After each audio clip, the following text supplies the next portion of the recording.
मोठ्या मशिनरी अभावी पिंपरी चिंचवडमधील विषारी दारूकांडाचा केंद्रबिंदू नेस्तनाबूत झाला नाही। त्यामुळे महानगरपालिकेला आज ट्रॅक्टर ब्रेकर पाचारण करण्याची वेळ आलेली आहे। फुगेवाडीची ही दाट वस्ती आहे, निमुळते रस्ते आहेत, परिणामी इथं ट्रॅक्टर असेल पोकलेन असेल अशी मोठी मशिनरी आणता येत नाही। त्यामुळं पहिल्याच दिवशी आपण पाहिलं होतं की हा सगळं बांधकाम जे आहे ते हाताने करावं लागलं होतं। हाताने हँड ब्रेकर आणि हातोड्याच्या साह्यानं कर्नल सिंगचं हे घर आणि त्याचा हा दारवाढा नेस्तनाबूत करण्यासाठी यंत्रणा सज्ज होती। आता दुसऱ्या दिवशी पुन्हा एकदा हे कामकाज हे बांधकाम सुरू झालेलं आहे। आता महानगरपालिकेचे अधिकारी अण्णा बोदाडे आपल्यासोबत आहेत, त्यांच्या अंतर्गत ही सगळी कारवाई सुरू आहे। आज ट्रॅक्टर ब्रेकर मागवण्याची वेळ आली।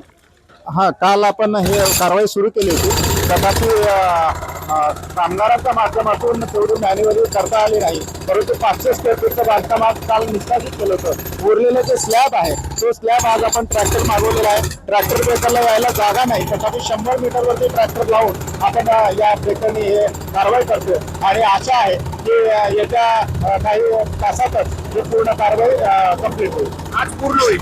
आज पूर्ण करण्याचा आमचा 100% प्रयत्न आहे। आपण बघता आज या माध्यमातून पूर्णपणे आपण करणार आहोत।